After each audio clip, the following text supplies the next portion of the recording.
Så får jag be de ärade ledamöterna att inta sina platser.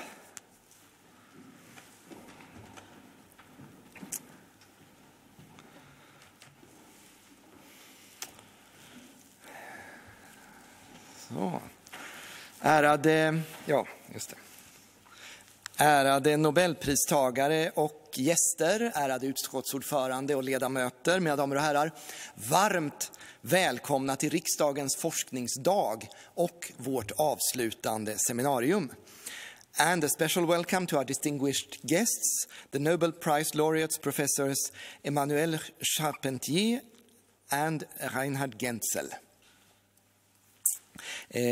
Jag tog initiativ till den här dagen för att ge utskotten möjlighet att ta del av ny kunskap inom sina respektive beredningsområden och för att lyfta fram vetenskapens värde för politik, demokrati och parlamentariskt beslutsfattande. Och jag ville också i riksdagshuset på ytterligare ett sätt lyfta fram Nobelprisen som en fantastisk tillgång för vårt land. Vi genomför som bekant olika aktiviteter under Nobelveckan i december varje år, men det här blir ytterligare ett sätt att lyfta fram Nobelprisen. Här i riksdagen fattar kammaren varje år tusentals beslut som påverkar vårt samhälle. För att de förtroendevalda på bästa sätt ska kunna möta dagens och framtidens utmaningar behöver vi tillgång till och kunskap om relevanta forskningsresultat. Vi behöver förstå vår värld. Vi behöver förstå människorna. Så enkelt och så komplicerat är det inom både forskning och politik. Var och en av oss försöker göra det här i vetenskapen och inom andra fält. Poeten Maria Küchen har skrivit vackert om hur förståelse utan fakta är dikt eller vansinne. Fakta utan förståelse är en röst som ohörd ropar i rymden. Bättre kan jag inte uttrycka betydelsen av att riksdagens beslut vilar på vetenskaplig grund, formas utifrån partiernas olika politiska övertygelser och fattas med förståelse för hur det här samspelar. Det är min förhoppning att den här dagen blir ett bra tillskott till det utbyte med forskare inom olika discipliner som riksdagens ledamöter alltid har inom ramen för utskottsarbete, politikutveckling, olika nätverk eller på andra sätt. Tidigare idag har utskotten hållit seminarier där forskare har redovisat aktuella rön relevanta inom utskottens respektive beredningsområden. Nu går vi in i andra halvlek med ett gemensamt samtal och på grund av covid-restriktionerna så kan vi inte samla så många ledamöter här, men vi har i vart fall med oss ordförandena från riksdagens olika utskott. Jag är också mycket hedrad över att vi har två så framstående forskare med oss och jag ser fram emot att få ta del av era erfarenheter, kunskaper och synpunkter. För sällan har väl forskningen haft så stor betydelse för oss som nu. Vi lever i en tid när fakta och vetenskap efterfrågas på viktiga men vitt skilda områden som pandemier, klimatförändringar eller ekonomi. Samtidigt skuggas vår samtid av ett växande hot mot tilliten till kunskap. Ogrundade åsikter jämställs ibland med fakta. Falska nyheter sprids med internets hastighet. Polariseringen ökar i samhällsdebatten som ibland har ett så hårt klimat att numera också forskare möts av hat och hot när de presenterar forskningsresultat som går emot vissa personers uppfattning om hur verkligheten är eller borde vara beskaffad. En fri och stark vetenskap är av avgörande betydelse för en fungerande demokrati och en vital offentlig debatt. Varje forskares rätt att fritt välja forskningsämne och forskningsmetod samt att fritt publicera forskningsresultat är en av de byggstenar som skapar vår demokrati. Och i länder där den akademiska friheten kringskärs är själva demokratin i fara. I riksdagen är vi mitt uppe i firandet av vårt flera år långa demokratijubileum som markerar 100 år av demokrati i och med genombrottet för den allmänna och lika rösträtten åren 1918 till 1922. Under det här århundradet har Sverige transformerats i grunden till dagens moderna forsknings- och kunskapsnation. Jag tror att denna resa inte minst är ett resultat av demokratins införande med beståndsdelar som yttrandefrihet, akademisk frihet och rättsstatens principer. Ärade Nobelpristagare, ledamöter, mina damer och herrar. Avslutningsvis vill jag som riksdagens talman återigen understryka vetenskapens värde för det vi arbetar med i det här huset. Lagstiftning, politik och demokrati. Olof von Dalins ord i Den svenska Argus från 1700-talet har bäring än idag. Gud nåde det land där vett förföljes och ädel vetenskap av mörker överhöljes. Med dessa ord ska jag strax lämna över till dagens moderator, professor Göran K. Hansson. Men först vill jag tacka Kungliga Vetenskapsakademin, Vetenskapsrådet och Nobelstiftelsen för ett mycket fint samarbete inför den här dagen. Varmt tack.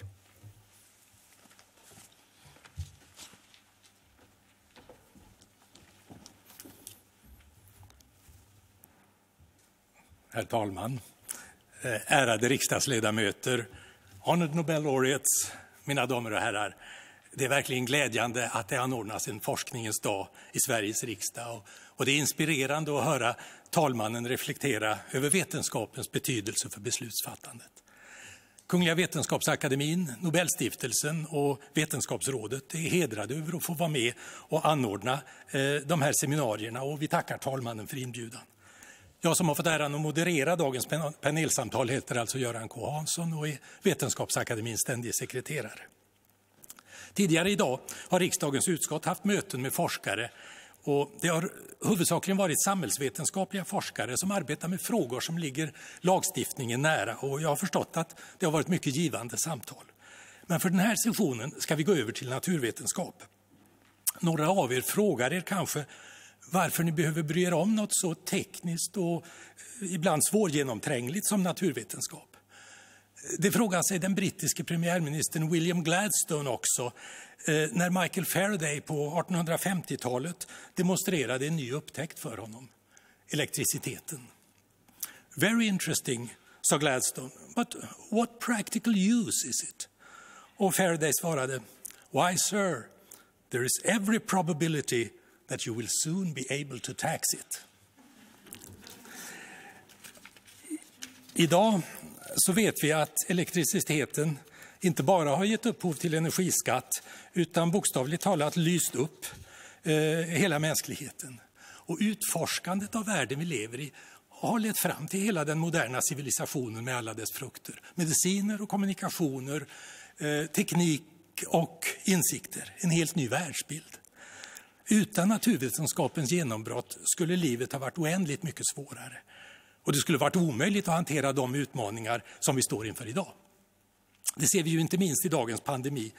I januari i fjol utforskades coronavirusets gensekvens. Några veckor senare fanns tester på plats. Och mot slutet av året kom de första vaccinerna ut.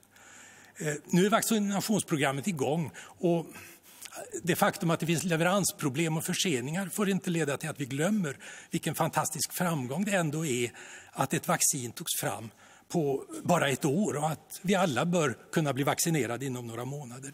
Det visar forskningens kraft. Idag har vi glädjen att ha med oss två verkliga toppforskare. Det är professor Emmanuelle Charpentier som fick 2020 års Nobelpris i kemi. Hon deltar via länk från Berlin. Och från München deltar 2020 års Nobelpristagare i fysik, professor Reinhard Genzel. Och vi ska börja med att låta dem berätta om sina Nobelprisbelönade upptäckter. Och sen blir det dags för ett samtal med er och riksdagens ledamöter. Alltså. Vi kommer att föra samtalet på engelska, men det går bra att ställa frågor på svenska likväl, så ska jag försöka översätta. And with that I'll switch to English. And Professor Emmanuelle Charpentier, if I may start with you. You received the Nobel Prize in Chemistry together with Professor Jennifer Doudna of Berkeley, California, for the development of a method for genome editing, the method that's commonly known as the gene scissors, gensaxen, and also by its technical name CRISPR-Cas. So could you please tell us in a few words what the gene scissors is and how you made the discovery, please?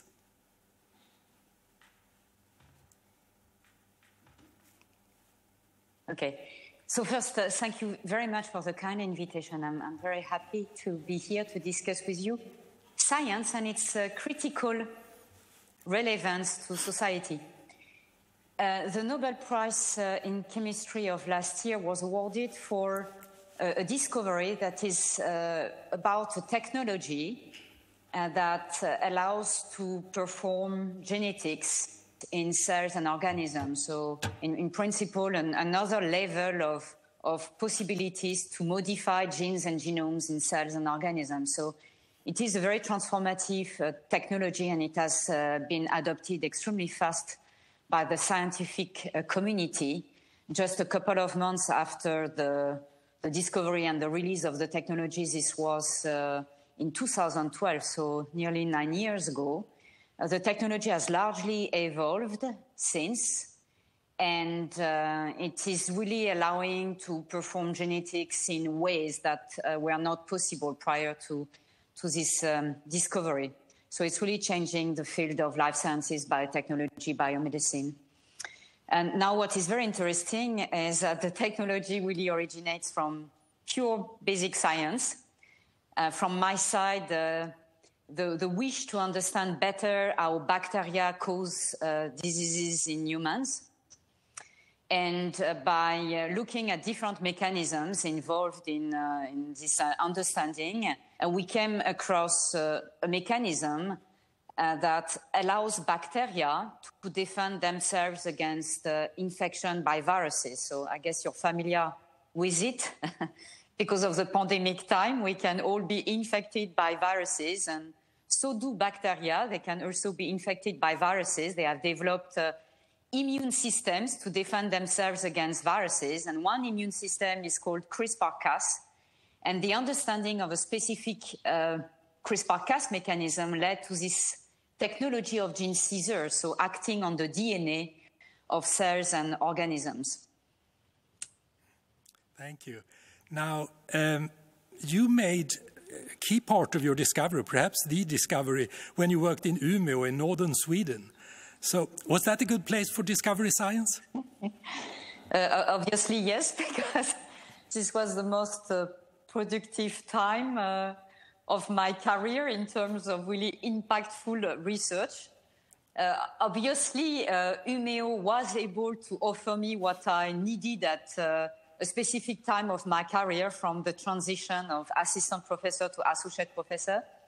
And it really offered me an environment that I was looking for, that is really an international environment, interactive environment, interdisciplinary environment, an environment that allows really to develop research with trust, with also the trust in scientists that they can develop risky projects, and the means to offer time and funding to develop these risky projects. I just want to say that initially, CRISPR-Cas was very much of low interest, maybe for the overall scientific community, an obscure mechanism related to macrobiology. And I'm very happy that Umeå offered me a position and offered me the possibility to develop this science. Great. So one more question to you. What's the practical use? Can you tell us, I know we all know there's a lot of possible applications, but could you mention one or two practical applications of the gene scissors?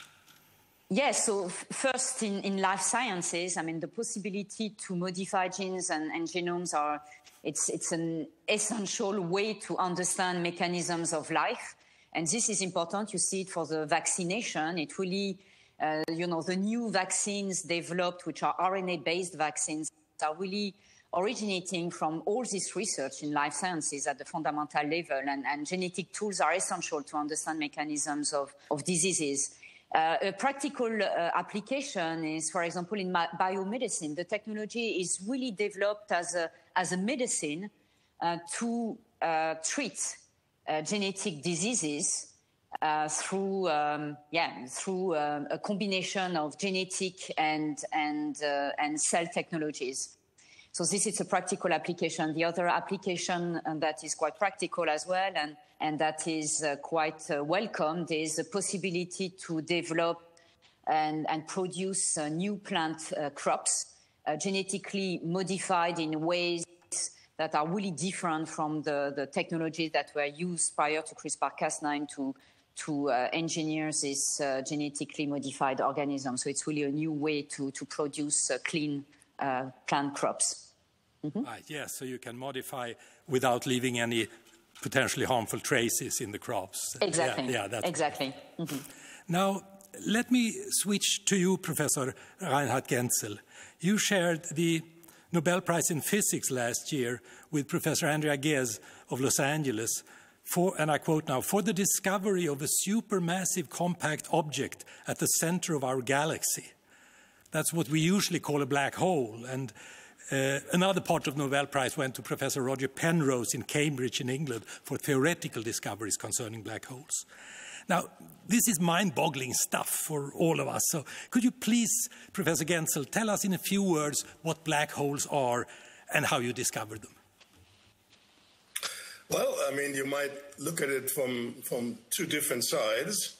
One is the physics side, and that has to do with the theory of general relativity, which is now a little over 100 years old. And that theory almost immediately made the prediction that there might be objects where gravity is so strong that even light cannot escape.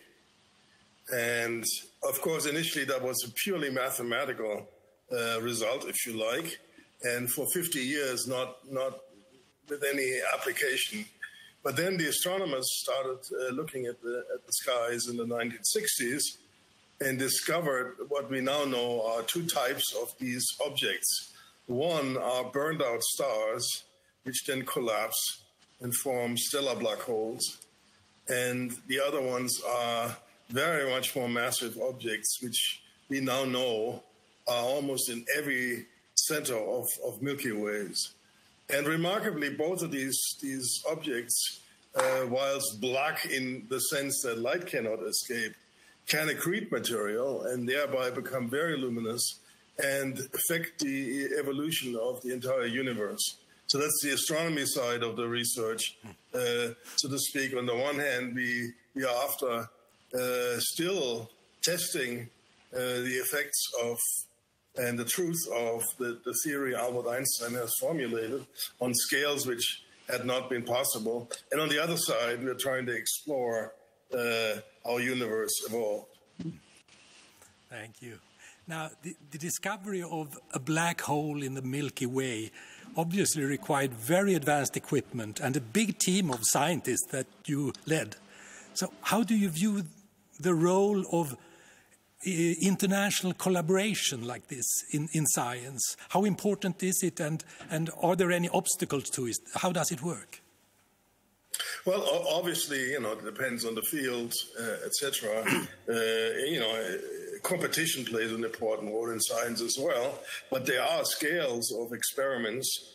You might think of particle physics, you might think of space exploration, and there's parts of astronomy now where the equipment we are using is so costly that not a single institution, and certainly not a single researcher, can afford it. And in fact, in Europe in particular, I think we have early on after the war seen the advantages of combining forces, and thereby over the years enable a research network in astronomy which is on par, I would say, in some aspects to that of the United States of America. And so international collaboration in that sense enables doing big and difficult things. So you would advise the parliamentarians here to continue supporting international projects like CERN or the South Observatory? Oh, please, yes. No, I think it's very clear that if you look at, in particular, the European Southern Observatory, with which we did this experiment, then, that observatory, when it was founded in the 1960s, was not that important on the world scale. And now it's the biggest and most powerful optical observatory we have. And we are still going further than the instruments we already have. And that's only because we have Europe and also now perhaps other countries in the world participating. Now, if we broaden the question a bit, black holes are very different from gene scissors. We see immediate applications of the gene scissors, as we heard from Professor Charpentier. But black holes are, thank God, very, very far from us. So why do we need to know anything about them? And why should parliaments allocate resources to study them? Why should governments support this kind of basic science? Well, obviously that goes deep into the heart of why we humans are curious and try to understand the universe. I always describe this as sort of a walk through an unknown forest, where we go into the forest and see and discover trees of various types and flowers and so forth. So the exploration of the world around us is something which is innate to us humans and has made humanity what it is now. Now, once we discover that the flowers are there and we start to categorize the flowers, pretty soon we'll discover that the blue flowers are on one side of the path and the red flowers are on the other side of the path. And that starts another phase of that exploration, which is we like to understand. We like to understand and see what's happening. And then the last phase can be that we understand that the blue flowers actually are good as medicine for certain diseases, and we can apply them. We can build technology out of that. Now, of course, you could say, why didn't we start right away with the technology? You know, why do we care about the red flowers, for instance?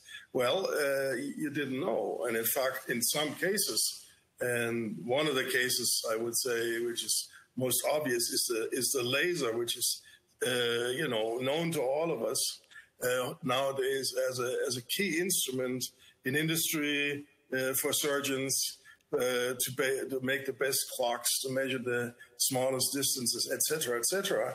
Well, that laser was developed as a lamp to understand molecules. It led to a Nobel Prize by Charles Townes, very famous physicist. But when he developed the laser, he was not interested in building cutting tools. He was interested in understanding molecules. So in that sense, like in the case of Faraday, whom you mentioned, many of the most important applications of research come from basic research as a sort of a byproduct or as a result of the research. Right, thank you. So perhaps that was a good introduction to the next part of this seminar, the discussion with you parliamentarians. So I would like first to invite the speaker, Dr. Norlén, to make some comments or questions to the laureates, and then we'll go around the chamber here. Please, Mr. Speaker. Thank you, and thank you for sharing with us your fantastic discoveries. The headline or the title of this seminar is... the relevance of... Oh, sorry. Thank you for sharing sharing your wonderful discoveries with us. The title, the headline of this seminar is the relevance of science for political decision making, and I would say that one of many important things about bringing scientists and politicians together is to increase the mutual understanding of the roles and of how the logics of science and politics respectively. So I was wondering, on that note, I guess you have had some contact with politicians also during your careers. What would you say are the main misconceptions politicians might have regarding science or the role of scientists? And if I may flip the question or turn it around, have you come to understand that you have misunderstood politicians in any way, that the logics of politics and the role of politicians are different from what you thought at the beginning? Professor Genzel, would you like to start? Well, okay, I would say I live part of my time in Germany, of course, and part of my time in the United States. both countries very powerful in the sense that they have understood, at least in the part of the population who understand or to think about these problems, that research and scientific research in particular, but also other types of research, are important for the progress of the country, are important for keeping the wealth and the good living standards of the country, or even improving it. Now, we've had the luck in Germany in the last 15 years now to have had a leader of the political side who is a physicist. And we've seen in another country, the United States of America, what happens if you have someone who disregards that. And I would say no words need to be said. It's very, very clear that many of the, very well thought through actions of our chancellor show what scientists or the influence of science can do. Now, on the other hand, of course, not everything can be done in this way. Scientists are single-minded people. I want to do my research. I see that there are other people who want to do other research. I understand that there has to be made a choice, but maybe there is research which shouldn't be done. Maybe there are limits. And so that's where the political world obviously comes in. Thank you. Professor Charpentier, do you have any reflections on this topic? Yes, my reflection is such that, I believe that politicians, as everyone else, understand the need for science. Now, surely there is often, let's say, difficulties to understand that science is a long process. And with this regard, for sure, politicians have more, let's say, an agenda that is maybe more short or midterm than what science is, that is often short midterm, but very much long term. And so, and it is totally understandable that it is very difficult to acknowledge the fact that a scientist needs a lot of time to go on with, that scientists need a lot of time to go on with their projects, and that it may not be rewarding, within a short time. And also, I think a misunderstanding of what is rewarding means for scientists. Big discoveries can be made because you have a lot of very small discoveries done by, a large number of scientists. So this has to be acknowledged, even though from the outside, someone who's not a scientist will most likely, wonder what some scientists are doing, because they will have difficulties to understand, their goal and where they want to go. But this, it's important to say. It's every scientist brings something important into the overall field of science that will lead to important discoveries.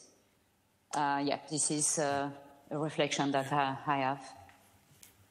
Might I add maybe also that in addition to what Emanuele just said, there is one area where I think we all need to work together better, which is the understanding on the one hand in the scientific community to talk to the politicians and to the world at large, but in the population, not just the politicians, but the population, to understand that science is not black and white, that science progresses, that mistakes can be made and often require very complex decision-making.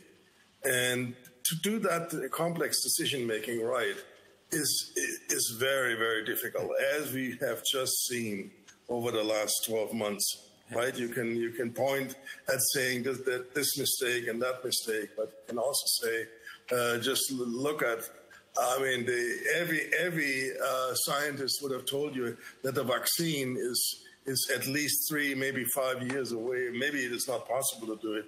And yet we have vaccines which work already so briefly. But it's a complex situation. Yeah, so sometimes science moves fast, but most of the time, as we heard, it builds on many discoveries in a creative environment, and there's need for a long-term perspective in that. Now let's move on, and I'd like to give the word to Gunilla Svantorp, who is chair of the Parliamentary Committee for Education and Science. Ms. Svantorp, please. Thank you, Göran, and thank you, Professor Charpentier and Professor Genzel, for interesting speech. The speaker took my question, but I have another question. You are 2 female researchers who won the Nobel Prize for discovery of CRISPR, and another of the few female Nobel laureates. Do you see that we are developing towards a more equal academy where everyone is given the same conditions, or are we stagnant in development? Thank you. Yeah, Professor. Yes, so I guess the question is for me. Actually, my personal experience has been that maybe I was struggling more being a foreigner than being a female scientist. And I don't have the impression, actually, that I was struggling more than all my other colleagues. I think we are all sitting in the same boat, and it's a competitive environment, and we have to show that we can perform good science, and we are encountering the same issues. I think the scientific field has evolved a lot with regard to at least acknowledging the fact that,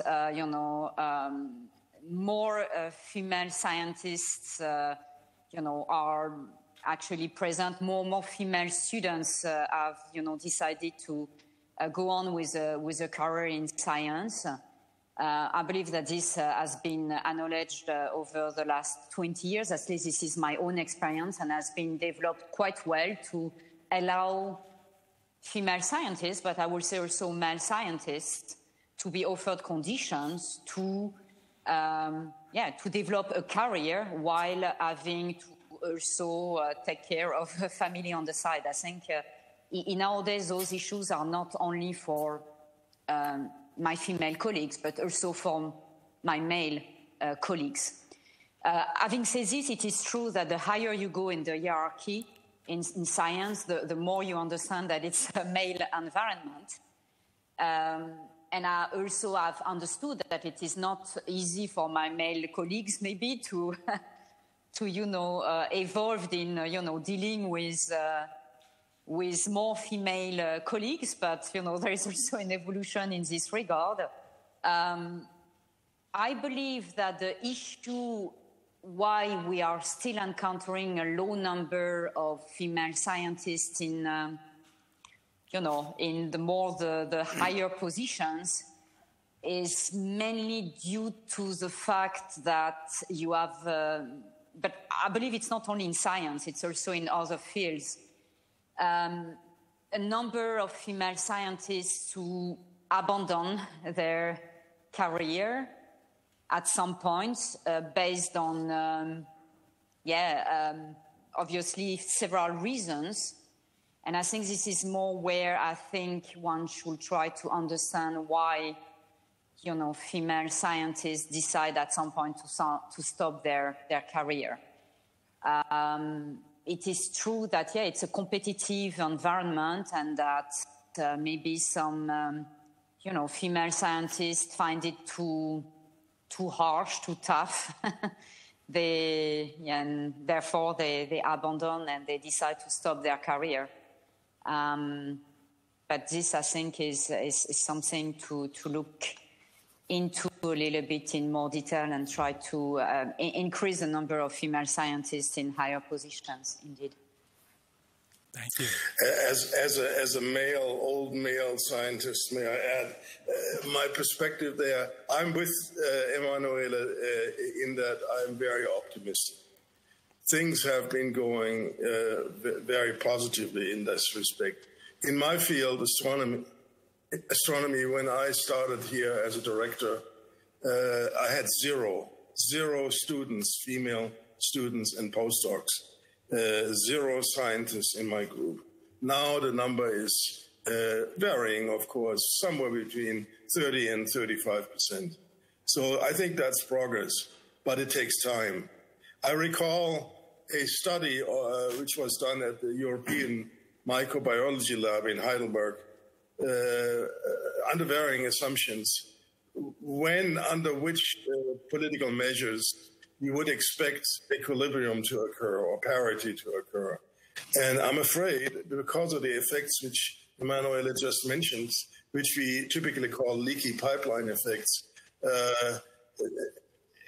if you appoint at the professorial level, say, from now on equally, it will still take 60 years until you reach parity. And if you take the leaky pipeline into account, it can even last longer, because some females decide at some age all of a sudden to want to take care of other things. So, I mean, we have to work hard, but we have to also be a little patient. I mean, these things take time. Yeah. If I may add, from the point of view of the Nobel Prize, that we've been very concerned, of course, and been criticized that there are few female Nobel laureates in the sciences. And we said we will encourage nominations of female scientists. We want to make sure that they get their fair chance, but we're not going to introduce a quota and say that this year we will only award women or so. And you can see that now, with increasing numbers of women coming in and also doing top-level science, we had last year 3 female Nobel laureates, and the year before we had several, and so on. So it's moving in the right direction. We're not going to polish the statistics, but the statistics will change. Perhaps an equally big, if not bigger, problem is that science at the highest level is only done in some parts of the world, but that's a topic for another session, perhaps. Let me now give the word to Betty Malmberg, who is Member of Parliament and Chair of the Society for Parliamentarians and Scientists. Betty, please. Thank you very much, and thank you for interesting answers to these questions. I have a question concerning research policies. And recently, Emmanuel Charpentier mentioned some things about what was good at Umeå University. And therefore, I wonder if you can point out some parts in your research life that have been crucial for your success. I'm thinking about, for instance, government funding, elite investments, international corporations, or role models, perhaps. Could you elaborate something about that, please? Yes, so, I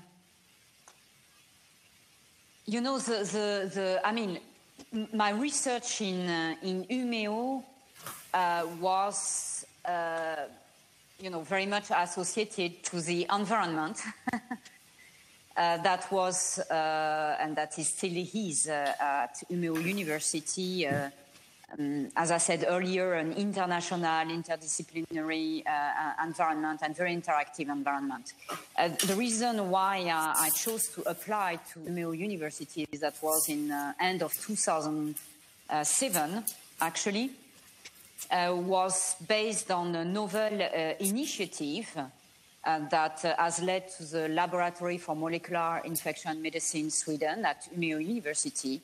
And that was a research initiative based on the model of EMBL, the European Molecular Biology Laboratory based in Heidelberg in Germany. And this model was emphasizing the need to really bring young scientists, international scientists, who will be provided reasonable conditions to perform research with a reasonable timeline to be able to develop projects at risk, and with an infrastructure that will allow to develop, risky projects. And this is really what I benefited from, at Umeå University.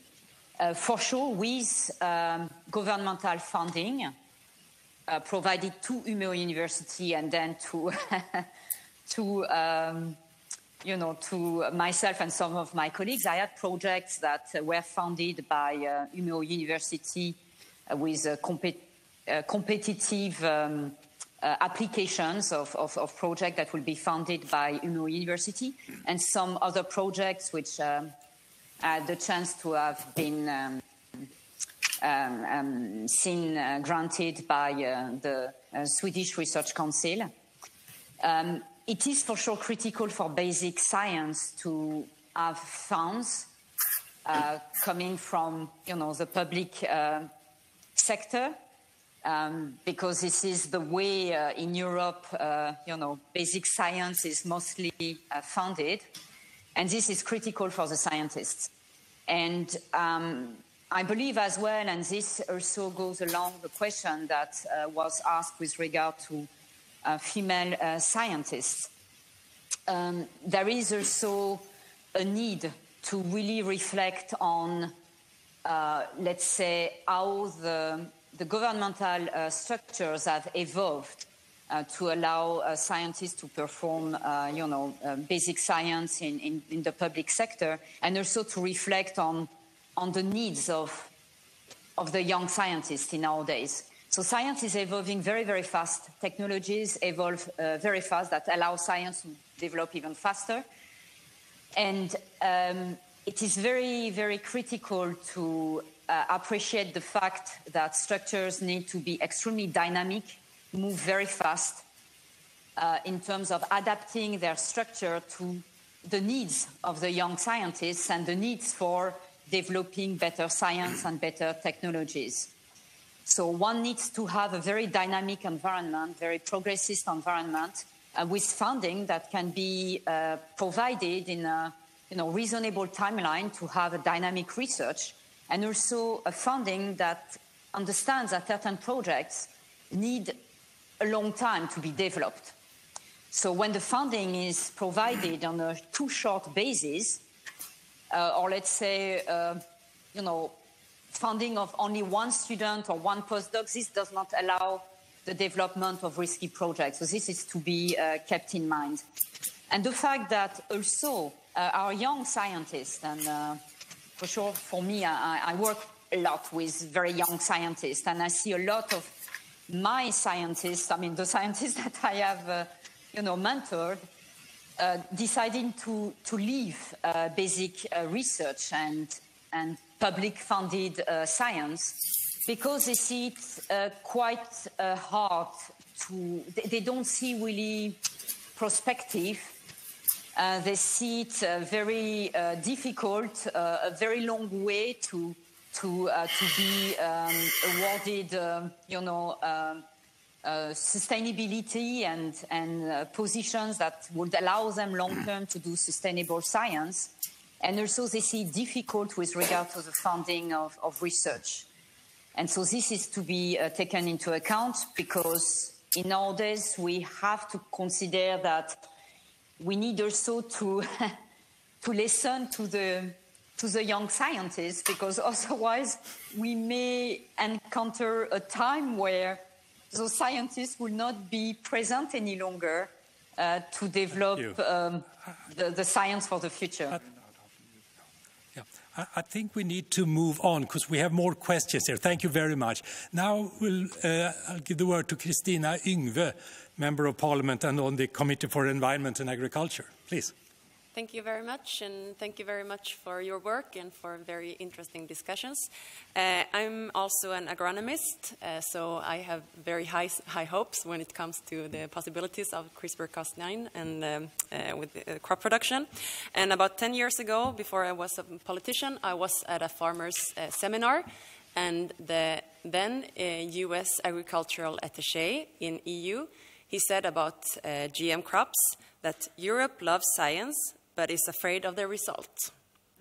And I think when it comes to your work, Professor Charpentier, and how CRISPR-Cas9 has been treated within the political discussions in EU, that would be, in my opinion, a correct statement. So it would be interesting to hear your views on, both of your views on, is politics in Europe do we love science but are afraid of the result? And what do you think we need to do in order to not only embrace science but also embrace the results? Thank you. And perhaps not only politics, but public opinion and pressure groups. So, who would like to start on that one? Emmanuel, would you like I can start. So what you pointed out, it's true. People love science, but they are afraid of the result of the science. If you relate on what we are experiencing right now, for example, with RNA-based vaccines, at first maybe the people would be afraid of technologies involving for them new types of molecules. For us, RNA is certainly not a new type of molecule, and yet now everyone is very excited by these RNA-based vaccines. CRISPR is actually an RNA-based technology. So I think what we experience today with the vaccination, but with also all the new technologies that everyone is using on a daily basis, I think shows to a large extent that people should not be afraid of the result of the science and should be glad and happy of the result of the science, because it really helps us, to live in a better world.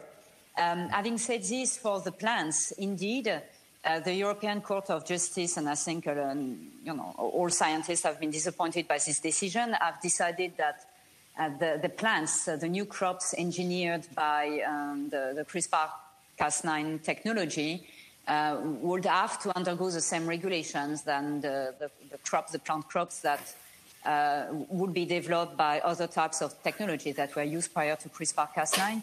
So it's for sure a disappointment, because let's put it that way. It's not about not having regulations. I think it's one needs regulations. It's about understanding that new technologies always need to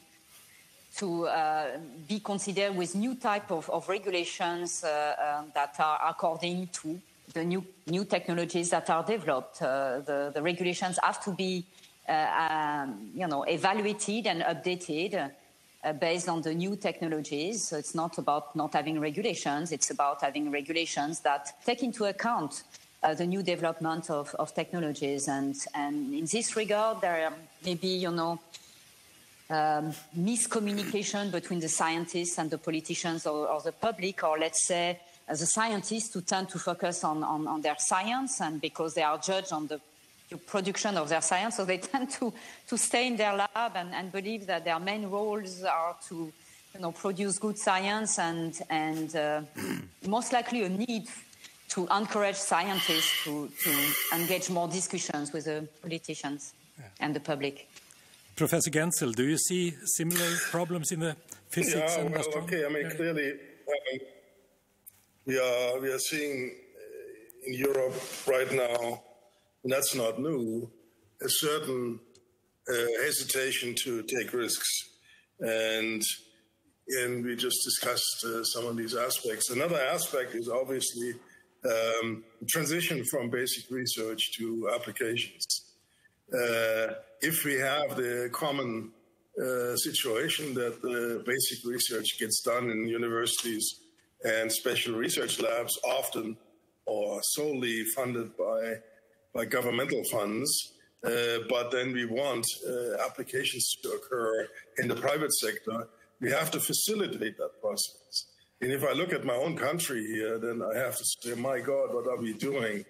The auditors, basically, the state auditors, find the possible negative outcomes of conflicts of interest to be much more important than the potential of making that transition.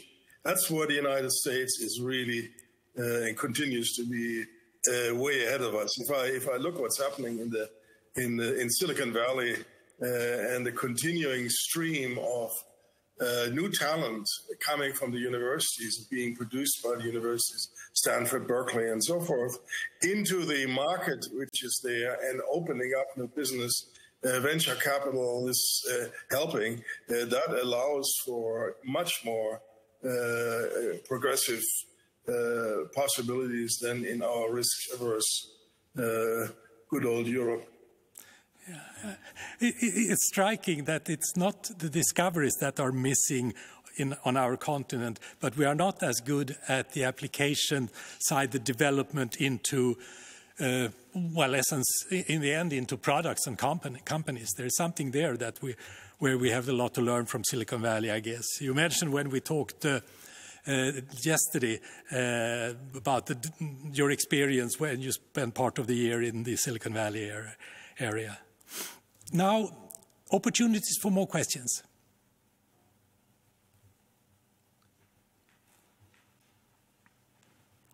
While they are thinking, let me ask you, how can we best help, we as scientists, best help politicians? What do you think is the role of scientists in the dialogue with politicians? Do you see us as telling politicians what to do, or providing a set of facts from which they have to move on? Or how can we improve the dialogue, and what's our role? I mean, as scientists, we would like to decide everything often, but we have to be humble and reasonable and accept that we live in a democracy where our role is a limited one, obviously. So thoughts on that? The dialogue between politicians and scientists. Well, we are having a dialogue right now, and I think that's a very nice format. Obviously, in many countries, the academies are fulfilling the role of the intermediary advising. That can go well. In Germany, we haven't done very well on that at all, since we didn't have a national academy. The US obviously has done very well, I would say. But I think, you know, the advising can also happen at the personal level, where, you know, politicians can, from time to time, bring in a group of scientists and talk about issues at hand, so to speak, and that can be a format. But indeed, we scientists have to be cautious in not overreaching. I mean, we've seen this in Germany just now with the top virologists, and Emanuela knows more about this than I do, who've been, in my view, very, very good in explaining the situation. But then they got themselves into the problem that's different virologists who have slightly different opinions. And this situation, which we know very well in science is normal, was not well taken in the public and considered to be a weakness of the discussion. Yeah. Right. Please. Yes, so from my side, let's put it that way. I think it's very difficult to explain, you know, the science, and I believe that the media are, you know, do their best to explain to the public, you know, the science that is done all over the world. I think that scientists need more, obviously, to express, you know, let's say, the needs they have. And most likely, I think, where I believe that there is, let's say, a zone of, you know, of misunderstanding, it's not only from the politicians, but it's from the public in general, is what is to be a scientist in our days. I mean, most of the people who talk to me, they really think that I'm in my lab doing experiments, etc., or doing only science, and I'm doing everything but science now in Germany. Well, that's the problem with getting the Nobel Prize, isn't it? Yeah, no, but I'm trying desperately to do a bit of science. But I mean, it's a lot of management. It's a lot of you know, a lot of tasks around the science also to you know, at a higher level for us, you know, I guess Rainer Ganser will also tell me the same thing. Our role is to provide, you know, a nice environment for the young scientists to perform research. And this is a full-time job. Yeah. And so we have often not enough time to really even speak enough science with our scientists. But I think what is really critical in nowadays is that the politicians understand you know, what are our needs and what are our issues in really, you know, being able to develop the research we would like to develop, and maybe the problems that we are encountering, you know, in the structures that have been in place for many, many years and certainly need to evolve with regard to the technologies that have evolved, the scientists, the type of scientists that we train who have evolved, and as Reinhard Genzel mentioned as well, the applications of the science that have also evolved. And here the US are you know, much better than us to have a very versatile, at least system, pragmatic system that allows to really go for the killers, as they say, when it is really to be competitive and develop top science for top applications. Right. And perhaps we, as scientists, can also learn from politicians. And that's something we have done today, I think. I hope you have had as much fun as I have had. So thank you very much. And now I'll stop there and give the word to the speaker. Well, thank you. I would like to thank, of course, our distinguished guests, Nobel laureates, for attending this seminar today. I guess digital technology and the discoveries that have led us to be able to build a digital system of communications throughout the world has helped us or facilitated this conversation today and made it possible for us to have a dialogue with you, although you are in not other parts of the world perhaps, but at least in other countries than we are. So that's one of so many examples of how science can make our lives better. Thank you so much for participating. I would also like to thank the chairs of the various committees of the Swedish Parliament for their attendance here today and for embracing the idea of a day devoted to science. And I hope that the seminars you have all had in your respective committees this morning have also been interesting and productive. We mentioned, or you mentioned, professors, that science takes time. But on the other hand, I guess, paraphrasing Einstein, everything is relative. So I'm currently, I have a 5-year-old back home, and he is right now very interested in dinosaurs, as many children tend to be at that age. And the dinosaurs were extinct 66 million years ago. So I guess a year or a decade, more or less, to create scientific advancement is not that much at all, really. And I guess the world, Professor Genzel, that you're studying, I mean, the Earth was created 4.7 billion years ago. So I think we have plenty of time left to explore this world and beyond it. Thank you so much for being here today, and thank you for watching. Thank you. Thank you for having us. Thank you very much.